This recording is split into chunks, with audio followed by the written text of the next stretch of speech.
Bhuvanagiri parliament నియోజకవర్గం పరిధిలోని Munugode assembly నియోజకవర్గం పరిధిలో శ్రీరామనవమి సందర్భంగా గట్టుప్పల్ మండలంలోని సేరిగూడెం, బెల్మకన్నె మరియు మునుగోడు మండలం చీకటి మామిడి, నారాయణపురం మండల కేంద్రాలలో మరియు గుడిమల్కాపురం అనంతరం చౌటప్పల్ మండల కేంద్రం, మండలంలోని నాగారం, కొయ్యలగూడెం గ్రామాలలో శ్రీరామనవమి సందర్భంగా నిర్వహించినటువంటి శ్రీ శ్రీ శ్రీ సీతారామచంద్రుల స్వామివారి కళ్యాణ మహోత్సవంలో కుటుంబ సమేతంగా పాల్గొన్న మునుగోడు శాసనసభ్యులు, భువనగిరి పార్లమెంట్ ఎన్నికల ఇన్ఛార్జ్ కోమటిరెడ్డి రాజగోపాల్ రెడ్డి గారు, వారితో పాటు భువనగిరి పార్లమెంట్ అభ్యర్థి చామల కిరణ్ కుమార్ రెడ్డి గారు పాల్గొన్నారు.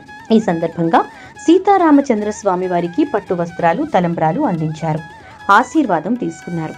మునుగోడు జెడ్పీటీసీ నారబోయిన స్వరూప రవి ముదిరాజ్, మున్సిపల్ చైర్మన్ వెన్రెడ్డి రాజు, మండల అధ్యక్షులు బోయా దేవేందర్, మున్సిపల్ అధ్యక్షుడు సుర్వి నరసింహగౌడ్, కాంగ్రెస్ పార్టీ సీనియర్ నాయకులు పబ్బు రాజుగౌడ్, ఆలయ చైర్మన్ బొబ్బిలి మురళి, బ్లాక్ కాంగ్రెస్ అధ్యక్షులు ఇంద్రసేనారెడ్డి, గ్రామ శాఖ అధ్యక్షులు, స్థానిక కాంగ్రెస్ సీనియర్ నాయకులు, ప్రజాప్రతినిధులు, భక్తులు పాల్గొన్నారు.